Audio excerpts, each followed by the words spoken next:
Okay.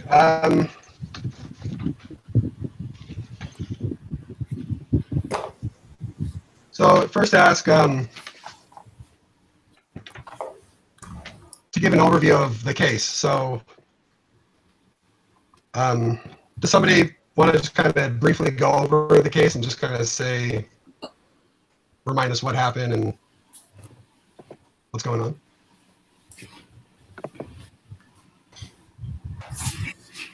Yeah, this is Chris. So this week's case, we talked about Simon York, and he's a new brand manager for Derby Foods. And he is a source of complaints from first the production manager, where he went down on the floor and complained and yelled at the production staff about a slight mix-up with the branding on one of his products. And his boss is Mary Griffin, and Mary also that also noticed an issue a few weeks prior where during a presentation amongst the managers, he belittled or derided one of his subordinates about making a mistake during the meeting. And while the other brand managers were excited about the things that he presented, his team was less than enthused. And so now she has called a meeting with Simon to discuss his latest interactions with his team member, with the production floor, and now it's our decision what to do. The other piece that was important that was mentioned in the case study was the fact that Simon doesn't recognize that he has any issues or problems with his interactions. In fact, he's going into this meeting thinking that he's going to be praised for a job well done and his attention to detail and making sure that this important client engagement is well represented. Awesome. Thanks, Chris. So, so what do you guys feel the issue is with this case with Simon? I don't know. I was thinking about it. I think there's like a lack of like accountability in the company, because I mean, the fact that they haven't gone through and like because that meeting happened prior to when you went to the sales floor and basically told them, you know, that they weren't doing their job right.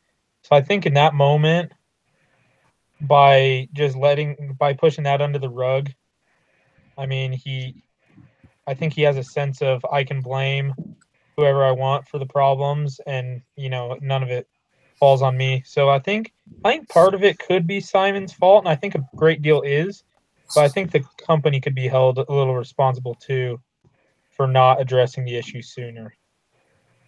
That's a good point. It's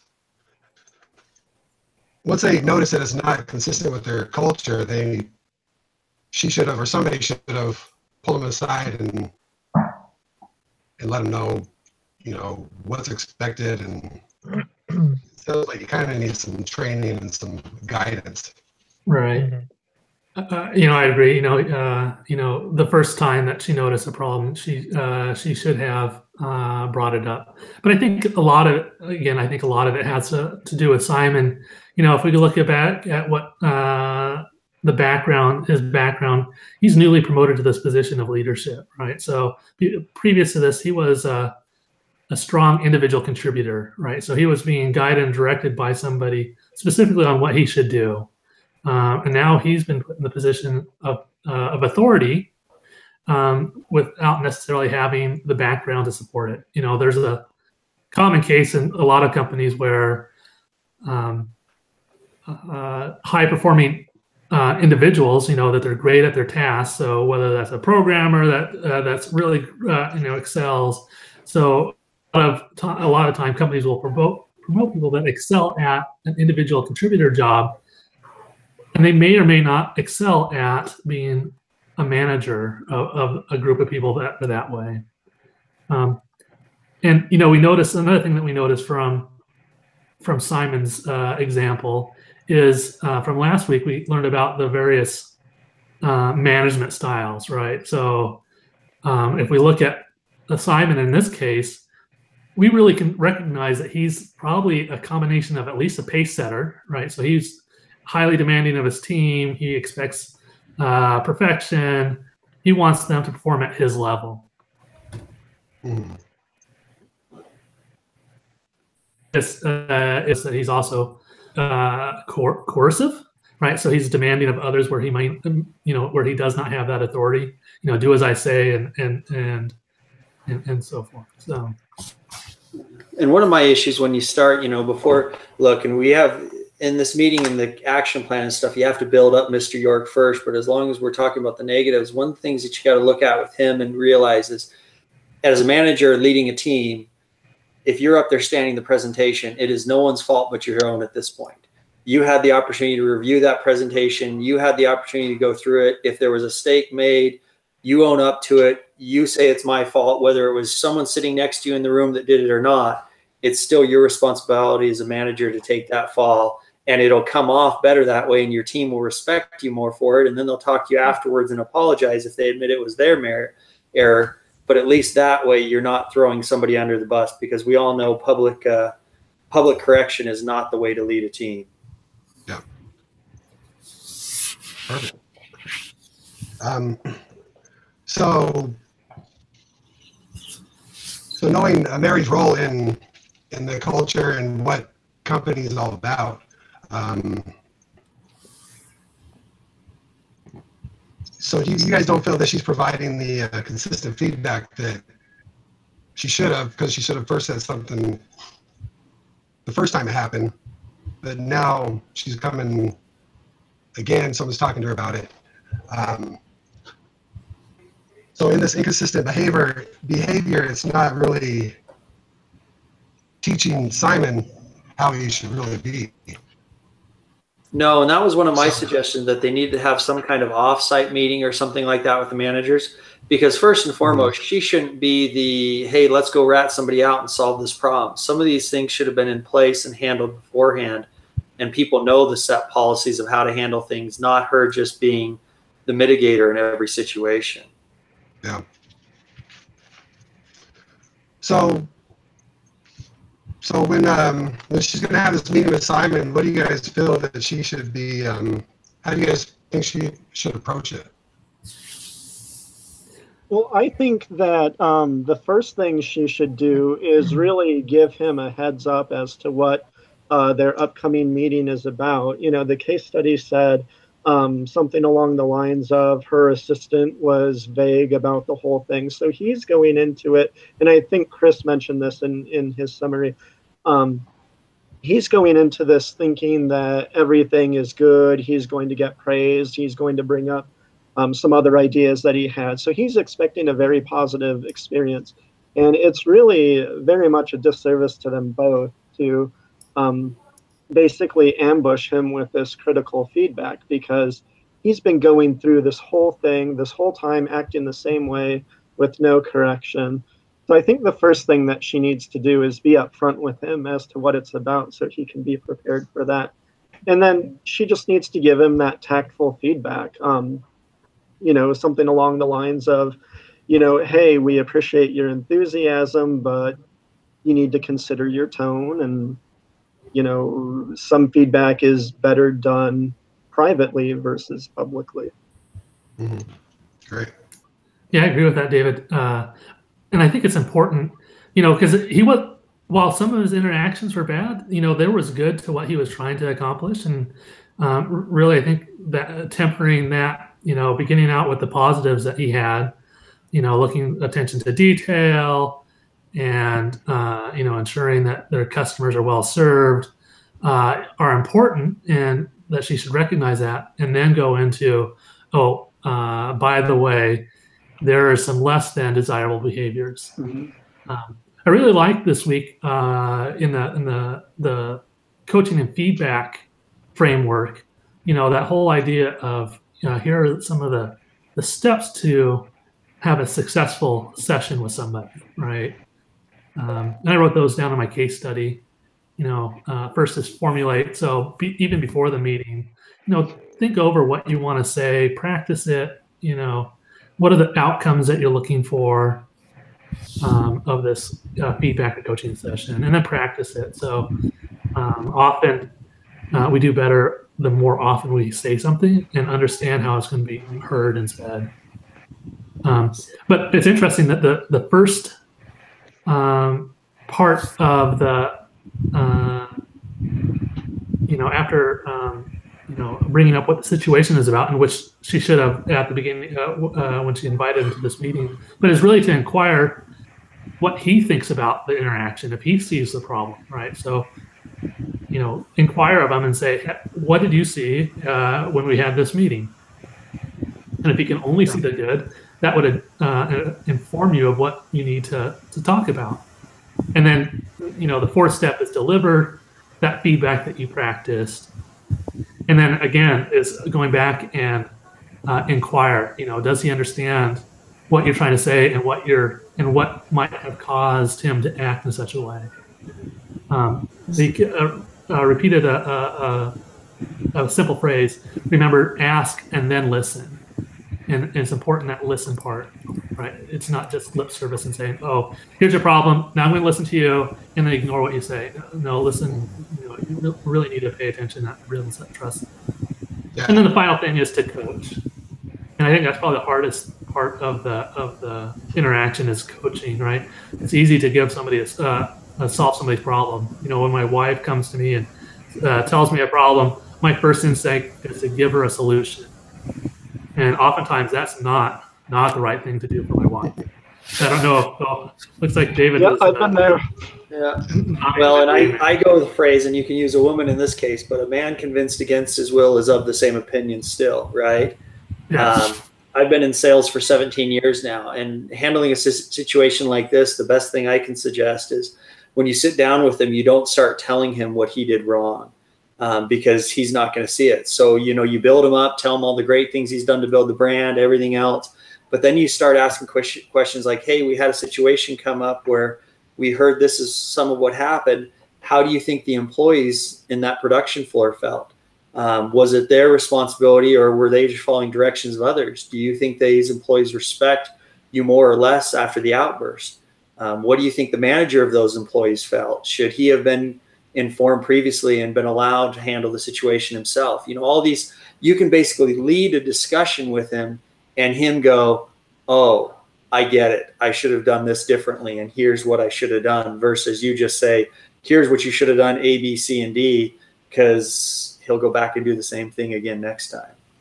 Right. That's and I think it's, sorry, did I just interrupt somebody? I think it's important to reinforce those positive behaviors first, to bring those up first, because it's worth pointing out that his intentions here are really good. His actions may not be the best, but his intentions are exactly where they should be. So it's very probable he doesn't recognize the problem. So asking, like you were just saying, how do you think other people felt when this happened? It's just not a perspective that he's considering. Anybody that's been bishoprics or any of those portions, it's the exact same thing. You privately correct somebody, but then you show them more love afterwards. So when you're done with this, you still have to talk them up and say, hey, here's where I see your future within the organization. Here's what I see you being able to accomplish. We don't want any of these things continue to happen because it might jeopardize these great goals or grand goals. And here's what we think you can provide our organization. And if he leaves it with that positive note and goal in mind, that whatever happened didn't hinder him, he'll stay faithful and you'll be able to keep going with it. That's great. That's great. I never really thought about it that way. That's a great perspective to have. I think that it really gets him thinking and gets him thinking about other people and how he's affecting those people. And, just like when they're in the meeting and he, criticized them, and they talked to how the rest of his team was kind of not excited anymore. So that's part of where he learns, to be a part of the team. And help out. So that's a great suggestion.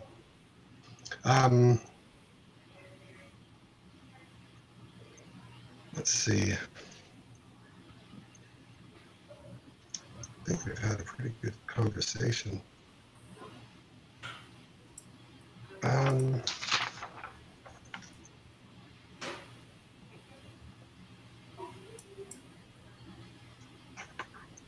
Do you, so it says describe the principles of effective feedback and how it applies to this situation. So as she's giving this feedback, we've kind of already talked about a lot of these questions. But what do you think those principles should be based on? Well, we first talked about how they need to specify why he's going in there and why he needs to be talked to, because that kind of gets them thinking about, oh, there's an issue or there's something going wrong.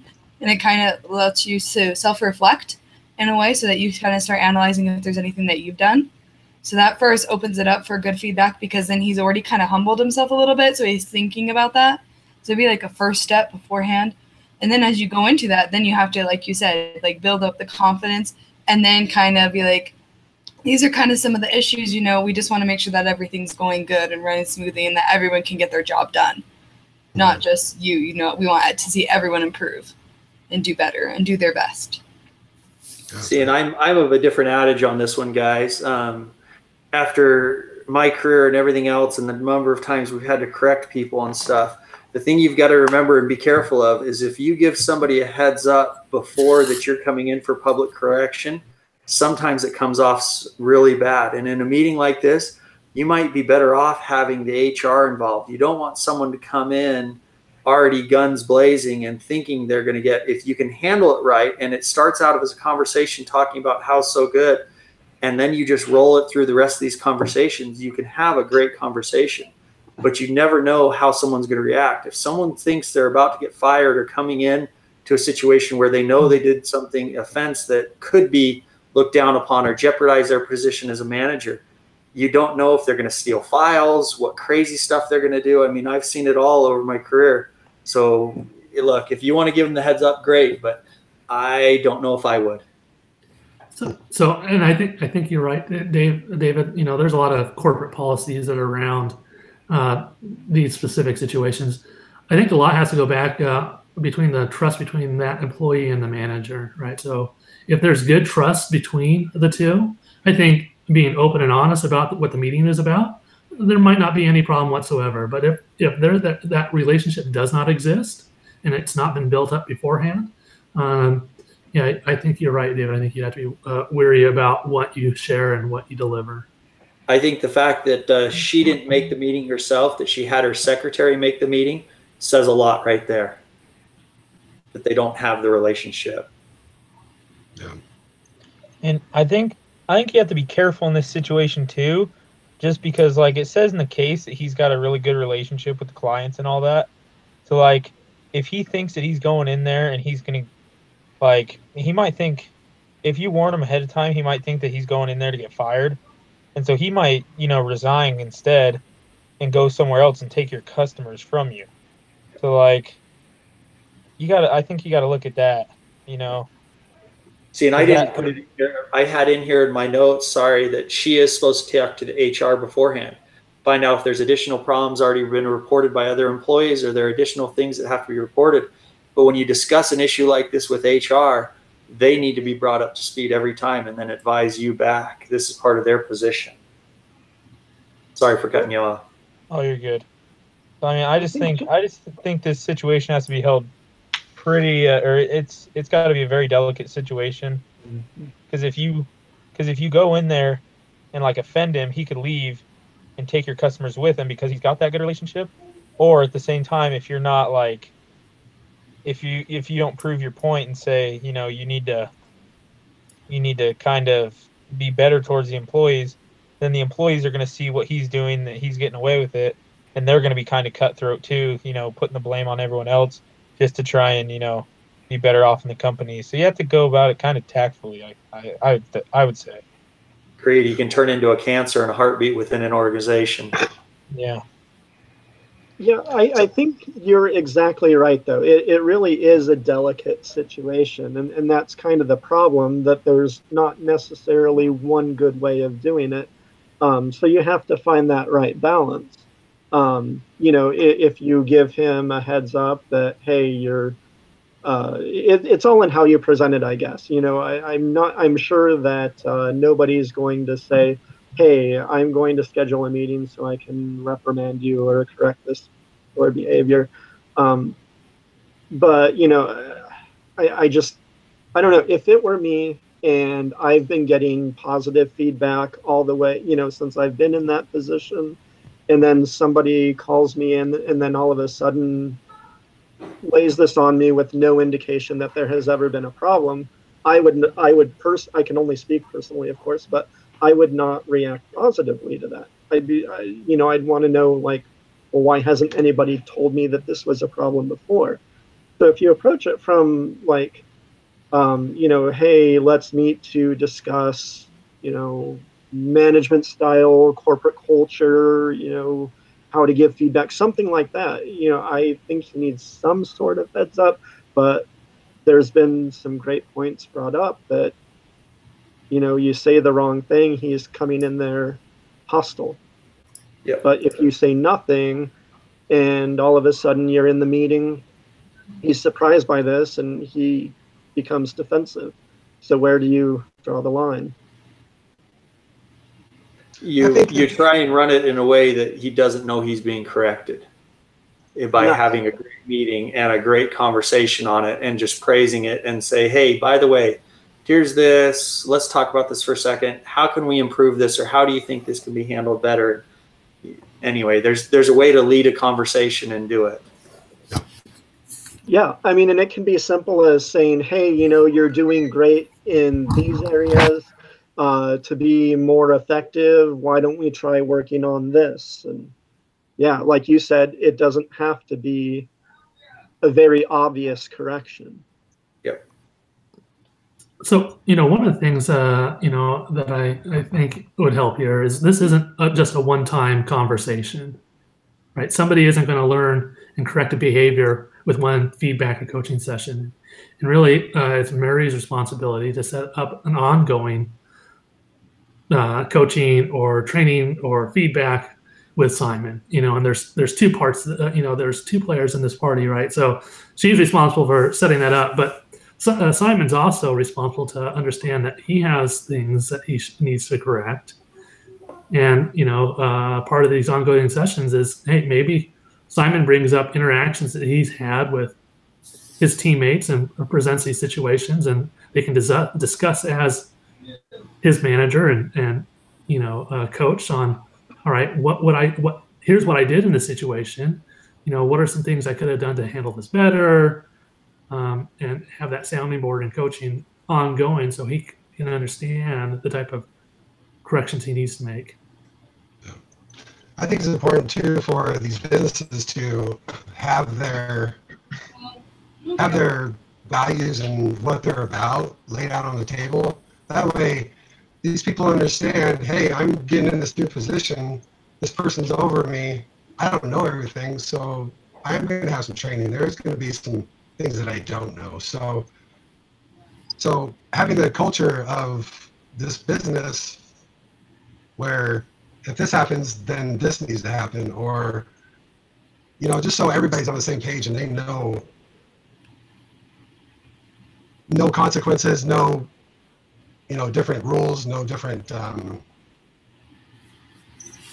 happens in different situations. I think it's important to have all these policies put in place.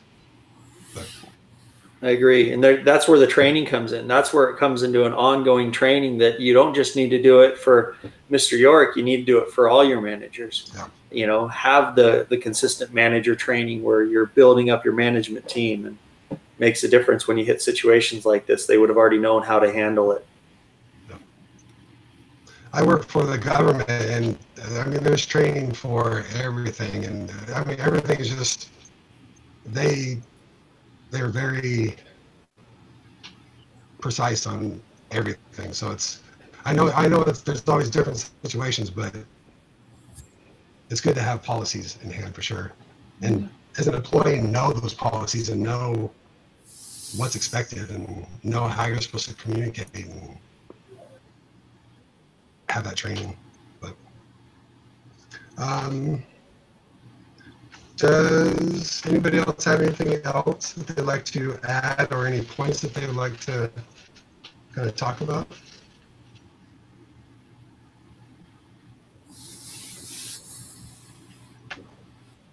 Does anybody want to talk about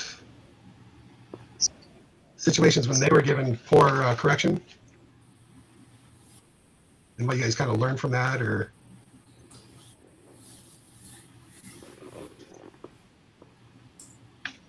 Okay. Well, I've been corrected many times over my career. That's part of the fun. And look, I've had great managers and I've had terrible managers. I mean, I had a manager, one of my managers was the head of ADP's sales department for 25 years.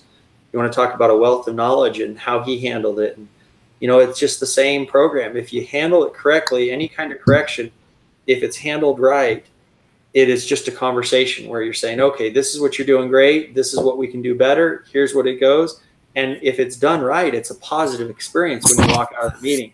When it's not, when your boss is yelling and screaming at you, telling you you did this wrong and how dare you give this up and this is what you did and don't ever do that again, and you don't learn anything from it. You just learn resentment to your current boss and tuck your tail between your legs and away you go. So take that for what it's worth. Yeah, I've kind of I've learned that as well, but I've learned that as a parent, you know, you got to treat your kids with respect. You got to talk to them and let them learn and understand that they are their kids and they are learning, and us as employees, we're learning. We're every day's, you know, probably a new experience, and we go through different things. So, you know, as a parent, you know, having those teaching moments and having those times where you're able to talk it over and, you know, help them understand, you know, that wasn't probably the best choice. You know, it's always a good learning experience, I think, for both of us. But yeah. Well, I think we just close it now. Let me see if there's anything else we need to talk about. Nobody has anything else? I guess we can. I'll stop the broadcast and submit it to the teacher. I think I'm the only one that submits it, right? Sounds right. Yeah, I would assume so. Let me check.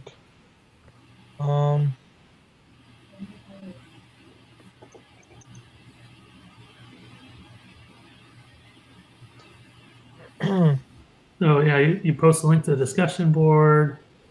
I don't know if you need to include everybody's name in the discussion board who attended the meeting or not. It doesn't. I don't know. I didn't see anything where it said it, but that's what usually they do. But I mean, you can.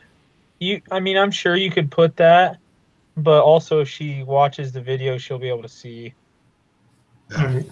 that we're all here. good point. Well, the ones that are here are here. Yeah, I sent another email to Ben asking if he was going to hop on, and he didn't respond. So he must have had time zone difference or something. Okay. So I'm trying to send that email out early just so kind of everybody's on the same page, because I know there has been times when the time zones kind of been confusing, but No, I think you did a great job with that. okay. Awesome. Well, hey sorry man, for I not have, being, I have one question. what's that? Did anybody find this initial case study write-up difficult? Were you clear on what they were looking for, or how to format or begin, or? I don't know if I did it right, but I followed the format from the Harvard Review that had each one of the different sections and basically the rubric, and I just put a different one for each. What was tough for me is I thought it had to be 1,500 words, so I was starting to plug a bunch of stuff in there. And then I finally went back and read up to 1,500 words, and I went, oh, so I scaled a whole bunch of stuff back. Well, I thought it was difficult just because, I mean, when it says up to 1,500 words, it generally means that they want it close to that. And I thought it was difficult because it's like the whole case itself was like 2 pages long. So I don't know, just hard writing that much for the first one with having like no, like, I don't know, maybe you guys have read and summarized case studies before, but this is my first one. So, yeah, I didn't know what to expect, and I just kind of did what was already said. I looked at that Harvard thing and the rubric and made a little section for each thing that I thought was applicable. So, what the feedback I get is. Yeah, that's exactly it. We'll all know with feedback. Whoever gets the best feedback, let's try and copy that format. I would agree. I think it goes a long way for future write-ups. Once you figure out that format, it makes it easier to go, oh, all right, I know what I need to plug in and where and what's expected. Yeah. Great. All right. Well, any other questions about any assignments or? Oh, okay. Okay. Well, thanks everybody. Sorry I wasn't the best leader, but we got through it at least. You did a great job. The first person always has it hardest, I think. Awesome. Well, we'll see you guys next week, and I believe Elizabeth. Yep. You have it, right? Yeah. Okay. The next 2 weeks, guys, I've got flights back on Thursdays. I think I'll be able to make both meetings, but if I'm not on, just know that I'm on an airplane somewhere. So I'll do my best. Can you use your cell phone on the airplane? I can send text, things like that, but it wouldn't let me join Hangouts or anything. I do pay for the internet when I'm on there, but yeah, okay. Yep. Okay. All right. Well, hopefully you'll be there. I'll try. All right. Thanks, everybody. All right. Thank you. Thanks, guys. Thank you. Matt. Thanks, guys. Thank you. Bye.